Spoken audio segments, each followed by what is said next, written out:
Assalamualaikum warahmatullahi wabarakatuh. Alhamdulillah, alhamdulillahi rabbil alamin, wal aqibatu lil muttaqin, wala udwana illa 'alal zalimin. Asyhadu an la ilaha illallah wahdahu la syarikalah, wa asyhadu anna sayyidana wa nabiyyana Muhammadan abduhu wa rasuluh al-mab'utsu rahmatan lil alamin. Allahumma salli wa sallim wa barik ala nabiyyina Muhammadin wa ala alihi wa ashabihi wat tabi'in wa tabi'it tabi'in bi ihsanin ila yaumiddin. Amma ba'du, fa ya ayyuhal muslimun, usikum wa nafsi bi taqwallah wa ta'atihi la'allakum tuflihun. Qala Allah Ta'ala fil Qur'anil Karim, ya ayyuhalladzina amanu taqullaha haqqa tuqatih wa la tamutunna illa wa antum muslimun. Wa qala Rasulullah sallallahu alaihi wa alihi wasallam, absus salam wa at'imut ta'am wasilul arham wa sallu wan nasu niyamun tadkhulul jannata bisalam. Sadaqallahul azim wa sadaqa rasuluhun nabiyul karim wa nahnu ala dzalika minasy syahidin wasyakirin walhamdulillahi rabbil alamin. Marilah kita terus bersyukur dan merasa cukup dengan apa yang telah Allah anugerahkan kepada kita. Yang anugerah itu kalau kita hitung secara material, secara kuantitatif, kita yakin dengan sungguh-sungguh kita tidak akan pernah mampu dan dapat menghitungnya. Kita akan baru merasakan ketika kita masuk ke rumah sakit, ada sesuatu yang dirasakan. Apakah itu penyakit bawaan atau penyakit yang kemudian karena virus yang dialami oleh kita, baru kita merasakan bagaimana satu nikmat yang diambil oleh Allah berdampak luas terhadap semua aspek-aspek yang kita rasakan. Pahit, manis, getir, dan bahkan sesuatu yang diidamkan, kita pada saat itu tidak mampu merasakan, terkecuali kita hanya dapat merasakan bagaimana pahit getirnya rasa sakit. Oleh karena itu, marilah terus bersyukur atas nikmat sehat, atas nikmat-nikmat karunia yang terus Allah limpahkan kepada kita, sehingga pada akhirnya kita betul-betul menjadikan dan mengantarkan kita pada pribadi-pribadi yang bertakwa. Sholawat beserta kemuliaan marilah kita terus curah limpahkan kepada paduka yang mulia Kanjeng Nabi Muhammad Rasulullah sallallahu alaihi wasallam. Di dalam kesempatan yang singkat penuh kemuliaan, dan tentu kita masih dan terus berharap atas hidayah karunia maghfirah dari Allah Subhanahu wa taala. Semoga Allah terus menjaga dan terus menjadikan kita sebagai calon-calon pribadi-pribadi manusia yang bertakwa, sehingga kelak di hadapan Allah kita mampu dan menyampaikan satu kalimat syukur dan bahagia, kita kelak dimasukkan ke dalam surganya Allah. Dan kita juga mampu berhadap-hadapan dengan penuh kebanggaan karena kita diakui sebagai umatnya Rasulullah Muhammad sallallahu alaihi wasallam. Karena takwa itulah Allah bangga, karena takwa itulah Rasulullah berharap kita menjadi pengikut-pengikut yang utama. Karena takwa itulah kita nanti disematkan sebagai anugerah terindah, dan dengan atas rahmat karunia-Nya, ridhonya, kasih sayangnya Allah, mudah-mudahan kelak Allah memasukkannya ke dalam nikmat yang paripurna, berjumpa dengan Allah, berjumpa dengan Rasulullah, dengan sahabat, dengan keluarga, dikumpulkan di surganya Allah Subhanahu wa ta'ala. Hadirin sidang Jum'ah, wasiat takwa ini berlaku sesungguhnya sebagai pengingat kepada khotib yang menyampaikan. Dan mudah-mudahan sepulang dari kegiatan ritual khutbah dan sholat Jumat, kita mampu memanifestasikan dalam kehidupan kita sehari-hari.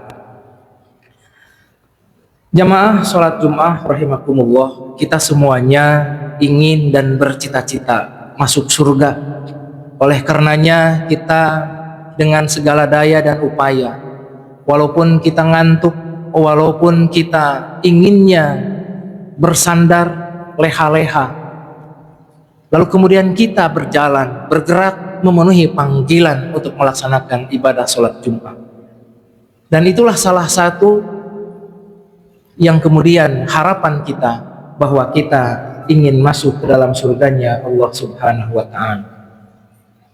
Cita-cita itu Rasulullah mengingatkan kepada kita, kalau kita ingin masuk ke dalam surganya Allah Subhanahu wa Ta'ala, di dalam hadis riwayat Ahmad, Tirmizi dan Hakim, Rasulullah menyampaikan, Absus salam wa at'imut ta'am wasilul arham wasallu wan nasu niyamun tadkhulul jannata bisalam.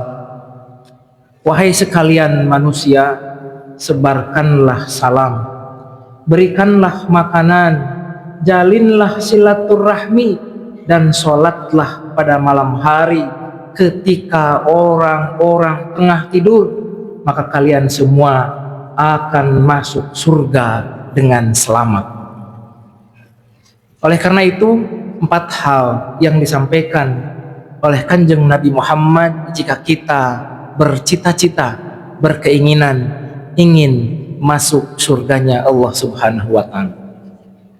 Yang pertama tadi disampaikan, kita hendaknya senantiasa menebarkan salam. Salam keselamatan, perdamaian, dan kasih sayang tentu diawali dengan memberikan ucapan salam kepada saudara-saudara kita. Mudahkan lisan ini, biasakan lafaz ini tersampaikan, baik dalam suasana kebatinan kita yang mungkin pada saat itu tidak berkenan, maka sampaikan, ucapkan Assalamualaikum warahmatullahi wabarakatuh. Semoga keselamatan, rahmat, berkah, rahmat Allah tercurahkan untukmu. Dan tentu lazim ini kita lafazkan, lazim kita ucapkan ketika kita berjumpa dengan saudara-saudara kita. Dalam pertemuan-pertemuan formal kita lakukan, dan sejatinya ini adalah doa-doa pengharapan kita.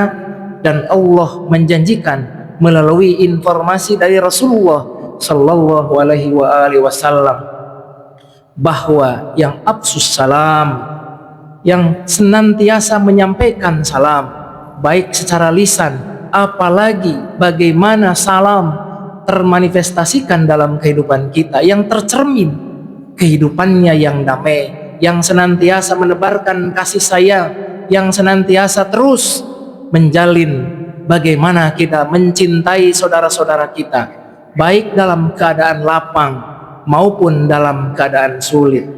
Ucapan ini tampak sepele dalam kehidupan sehari-hari, yang terkadang itu dijadikan sebagai bagian dari bagian sosial kita, namun sejatinya itu adalah ungkapan religiusitas, ungkapan teologis identitas kita yang berharap dan berkeinginan untuk masuk surganya Allah Subhanahu wa Ta'ala.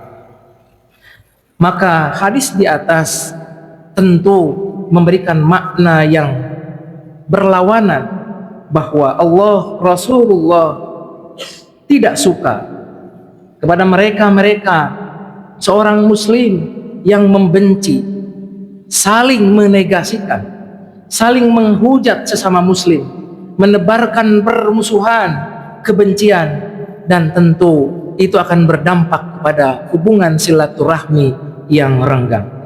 Jamaah sholat Jum'ah rahimakumullah. Yang kedua, memberi makanan. Wa aqimut ta'am, senantiasa kita memberikan makanan kepada saudara-saudara kita. Selain mewajibkan kepada kita untuk menafkahi keluarga dan menunaikan zakat, baginda Rasulullah juga memerintahkan kita untuk bersedekah, terutama kepada mereka-mereka yang membutuhkan. Dan tentu orang dermawan, di dalam hadis Nabi disampaikan, as-sakhiyu qarib minallahi qarib minal jannati qarib minan nasi ba'id minan nar. Orang dermawan itu dekat dengan Allah, dekat dengan surga, dan dekat dengan manusia. Orang yang dermawan itu jauh dari api neraka. Disebutkan dekat dengan surga. Jadi kalau kita ingin bercita-cita senantiasa mengharapkan masuk surga, maka lazimkan bersedekah, berdermawanlah. Menjadi dermawan tidak akan pernah rugi dan senantiasa akan untung. Man jaa bil hasanati falahu asyru amsalihha. Kalau kita bersedekah satu kebaikan, maka Allah akan ganti 10 kebaikan. Yang ketiga, kalau kita berkehendak, bercita-cita ingin masuk surga, kata Rasulullah, jalinlah silaturahmi. Menjalin silaturahmi tentu tidak hanya diucapkan dalam lisan, ini butuh pengorbanan, butuh upaya pergerakan sosial, butuh upaya tenaga yang kita keluarkan. Karena silaturahmi kalau jalannya jauh, membutuhkan kendaraan, maka kita harus ada pengorbanan. Kalau silaturahmi membutuhkan waktu yang relatif lama ketika kita mudik, maka kita mengorbankan biaya yang cukup banyak karena kita menginginkan bertemu dengan saudara kita, kerabat saudara kita, handai tolan kita untuk menjalin silaturahmi. Hadirin sedang Jum'ah yang dimuliakan oleh Allah Subhanahu wa ta'ala, dalam hadis Abu Hurairah Rasulullah menyampaikan, salatun man kunna fihi hasabahullah hisaban yasira wa dakhalahul jannata bi rahmatih. Qalu liman ya Rasulullah? Qala tu'ti man haramak wa ta'fu amman zalamak wa tasilu man qata'at. Fa idza fa'alta dzalika famali ya Rasulullah? Qala an tuhasaba hisaban yasira wa yudkhilakallah al-jannata bi rahmatih. Ada 3 perkara yang menjadikan seseorang akan dihisab oleh Allah dengan mudah dan dimasukkan ke surga dengan rahmatnya. Lalu sahabat bertanya, bagi siapa wahai Rasulullah? Rasulullah bersabda, engkau memberi orang yang tidak memberimu, engkau memaafkan orang yang menzalimimu, engkau menjalin persaudaraan dengan orang yang memutuskan hubungan persaudaraan denganmu. Para sahabat bertanya, jika saya melakukannya, apa yang saya dapatkan wahai Rasulullah? Rasulullah bersabda, engkau akan dihisab dengan hisab yang ringan dan Allah akan memasukkanmu ke dalam surga dengan rahmatnya.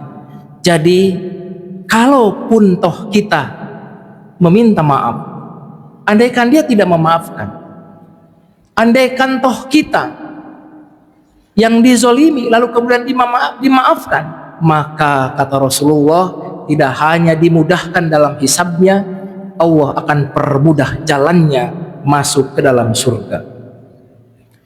Yang keempat, bagi kita yang berkeinginan dan berharap masuk surganya Allah Subhanahu wa ta'ala, kata Rasulullah, lakukan sholat malam ketika orang-orang masih dan dalam keadaan terlelap tidur.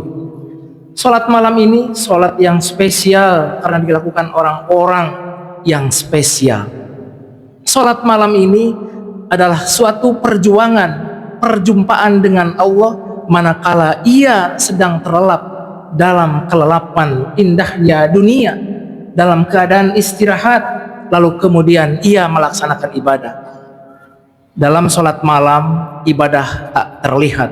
Kita tidak sedang menunjukkan bahwa kita sedang dalam taat, karena tidak ada satupun yang melihat. Karena sholat malam kita lakukan dalam kesendirian dan kesunyian. Maka orang-orang yang sholat malam senantiasa akan ditingkatkan derajatnya oleh Allah Subhanahu wa Ta'ala. Mari kita gapai informasi dari hadis Nabi ini sehingga kita layak dan insya Allah dimasukkan dalam surganya Allah Subhanahu wa Ta'ala dengan menebarkan salam, dengan memberikan makanan, dengan menjalin silaturahmi, dan dengan sholat malam sebagaimana anjuran Kanjeng Nabi Muhammad sallallahu alaihi wa alihi wasallam. Barakallahu li wa lakum fil Qur'anil azim wa nafa'ani wa iyyakum minal ayati wa dzikril hakim wa taqabbala minni wa minkum tilawatahu innahu huwas samiul alim.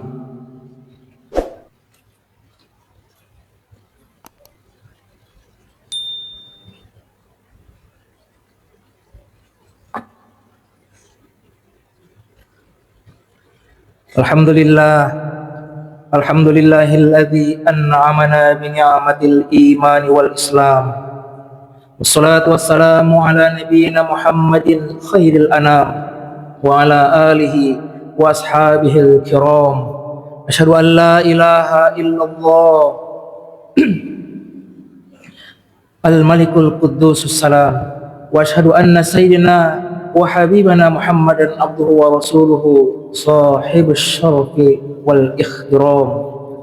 Amma ba'du, faya ayuhan nas usikum wa nafsi bitaqwallah faqad fazal muttaqun. Wa qala Allah ta'ala innallaha malaikatahu yusalluna 'alan nabi ya ayyuhalladzina amanu sallu 'alaihi wa sallimu taslima. Allahumma salli wa sallim ala sayyidina Muhammadin wa ala alihi wa ashabihi ajma'in wa ala anbiya'ika wa rusulika wa malaikatil muqarrabin wardallahumma 'anil khulafa'ir rasyidin Abi Bakar wa Umar wa Utsman wa Ali wa anbiya'itus sahabati wat tabi'in bi ihsanin ila yaumiddin. Wardu anna ma'hum bi rahmatika ya arhamar rahimin. Allahumma ighfir lil muslimin wal muslimat wal mu'minin wal mu'minat al ahya'i minhum wal amwat wa ya qadiyal hajat innaka sami'un qaribun mujibud da'wat wa ya qadiyal hajat wa ya qadiyal hajat. Allahumma a'izal islam wal muslimin wa adhil asyirka wal musyrikin wa ansur man al-suddin wa khdul man khadal muslimin wa dammir a'da'ad din wa ali kalimatika ila yaumiddin. Rabbana atina fid dunya hasanah wa fil akhirati hasanah wa qina adzabannar. Subhana rabbika rabbil izzati amma yasifun wa salamun alal mursalin walhamdulillahi rabbil alamin. Ibadallah, innallaha ya'muru bil 'adli wal ihsan wa ita'i dzil qurba wa yanha 'anil fahsya'i wal munkari wal baghi ya'idzukum la'allakum tadhakkarun. Fastaghfirullahal 'azim li wa lakum. Aqimis shalah.